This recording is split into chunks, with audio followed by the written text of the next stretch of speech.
Hey, Black Cat Studio here with patch notes 3.22.1d for the Trial of the Ancestors League. There's some stuff in here that I really liked, so kind of excited. Let's dive right in. Improvements. Added a relic locker next to Divina in the entrance of the Forbidden Sanctum. Good. Pressing Control-click on Divina at the entrance of the Forbidden Sanctum now brings up the Sell Items interface. So for those who don't know, if you control left-click on any merchant, it will bring up their primary interact function. So for most merchants, it'll be their sell interface, or for some merchants, it'll be their buy interface. If you control left-click on, let's say, Kirak, you go right to the maps that he's selling. If you control left-click on June, you go right to the Unveil menu. It's really useful to know. I just found it out recently, and it is amazing. Next, the Close All User Interface hotkey can now be used to skip to the next Sanctum notification. The League Interface and League Panel hotkeys can now be used to open the map in the Forbidden Sanctum. Damage dealt by the small tentacles in the Eater of Worlds boss fight are now considered to be from the Eater of Worlds rather than the tentacles being a separate entity. Due to this, Avenging Flame will now target the Eater of Worlds when hit by a tentacle, and the damage dealt by the tentacles will be affected by invitation modifiers such as unique boss damage. This has much wider reaching effects than they've noted here. There's a lot of things that relate to unique bosses damaging you, or you damaging unique bosses. This will actually be a minor defense increase for people who use some of the defensive tattoos from this league that spawn things if, let's say, you take a savage hit from a pinnacle boss. That applies here. So this actually is going to make this fight a little bit easier for a number of people in some kind of surprising spots. Updated the description for the Divine and Blessed Orbs to no longer specify numeric values to account for cases where they re-roll more than numeric value of certain random modifiers, such as Forbidden Shaco, Timeless Jewels, or Replica Dragon Fang's Flight. Basically, for those who aren't familiar with things like the Forbidden Shaco, it can change what support gems are listed on the Forbidden Shaco because it's random which gems you get.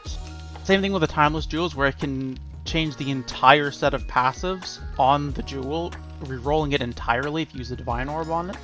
And also, in certain cases where changes are made to a particular unique item, let's say between leagues, when you use a Divine Orb on it, it can completely remove or add modifiers to it depending on the changes. So, that's good to have. The currency type dropdown now features currency icons when pricing in public stash tabs. This is so nice. Early on in the league, you have, let's say, a 1 Chaos tab and like a 2 Alch tab. Well, you can see those icons in your stash tabs now, just at a glance. It's not a huge difference, but honestly, it makes me really happy. Character microtransactions other than weapon skins, weapon effects, flask effects, and unique item skins no longer require an item equipped of the relevant inventory slot to display their effect. It is now possible to equip a finisher effect microtransaction to your offhand weapon.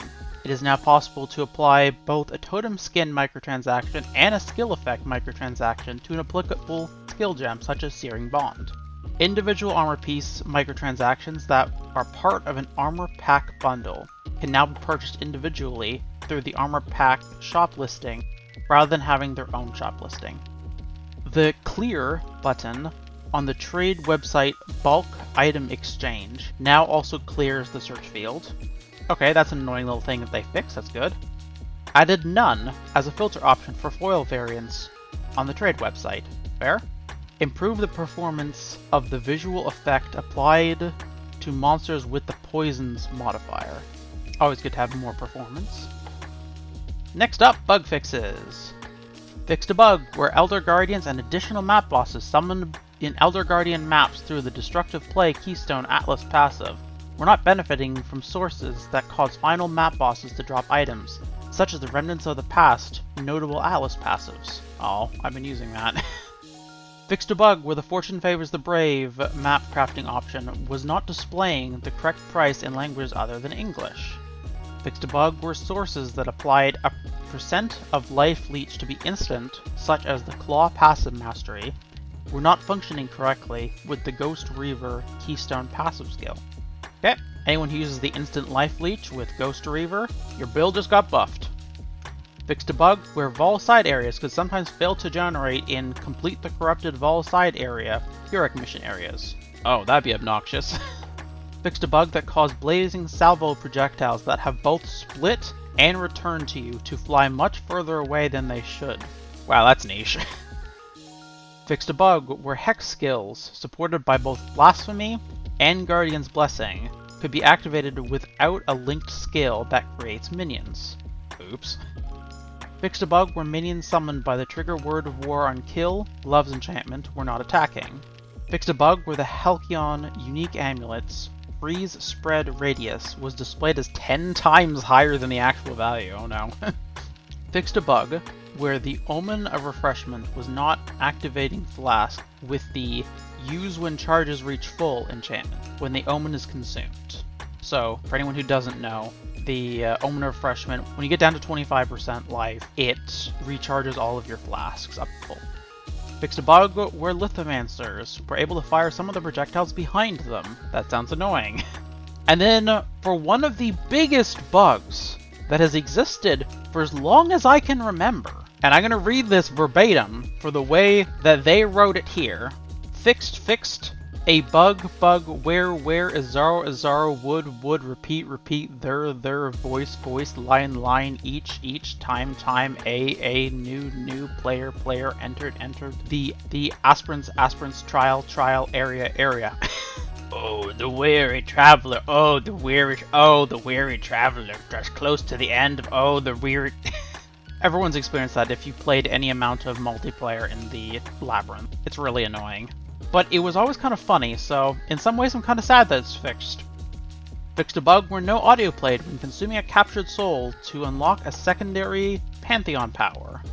Fixed a bug with controller input mode that caused you to be unable to foresee the result of corrupting an item with Hinakora's lock applied to it, when corrupting it at an altar of corruption.